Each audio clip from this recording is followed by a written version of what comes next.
दिशा सालियनचा शवविच्छेदन अहवाल साम टीव्हीच्या हाती लागलेला आहे। दिशा सालियनच्या छातीवर आणि पोटावर खरचटल्याच्या जखमा आहेत, तसंच हातपाय आणि शरीरावर इतर देखील ठिकाणी जखमांच्या खुणा आहेत। 14व्या मजल्यावरून पडून दिशाचा मृत्यू झाल्याचा पोलिसांचा दावा आहे। हातपाय आणि शरीरावर देखील जखमांच्या खुणा असल्याचं समोर आलेलं आहे। 14व्या मजल्यावर पडून मृत्यू झाल्याचा दावा आहे। 5 वर्षांनंतर दिशा सालियन मृत्यू प्रकरणी पुन्हा एकदा आता वादविवाद सुरू झालेले आहेत।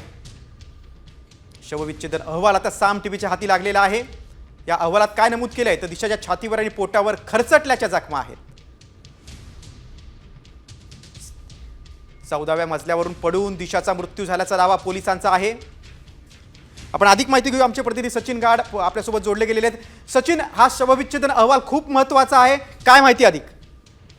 नक्कीच आपण बघतो की शवविच्छेदन अहवाल दिशा सालियनचा साम टीव्हीच्या हाती लागलेला आहे। त्यात आपण बघतोय की स्पष्टपणे दिशा सालियनच्या छातीवर आणि पोटावरती खरचटल्याच्या जखमा आहेत, तसेच तिच्या शरीरावरती हात असतील, पाय असतील आणि इतरही ठिकाणी अनेक प्रकारच्या जखमा असल्याचे या पोस्टमॉर्टम अहवालात म्हटलेलं आहे। दिशाचे जे वडील आहेत सतीश सालियन यांचा असा आरोप आहे की तिच्यावरती बलात्कार होऊन लैंगिक अत्याचार करून तिची हत्या करण्यात आली होती। तर तिथे पोलिसांचा दावा आहे की 14व्या मजल्यावरून पडून दिशाचा मृत्यू झालेला आहे। आता हा अहवाल दिशाचे जे ॲडव्होकेट आहे दिशा सालियनच्या वडिलांचे, ते देखील हा अहवाल नक्कीच सचिन, आणि या प्रकरणावरून आता राजकारण देखील होते। विरोधकांनी सत्ताधाऱ्यांनी आदित्य ठाकरेंवर देखील निशाणा साधलेला आहे। तुम्ही सविस्तर माहिती दिली त्याबद्दल धन्यवाद।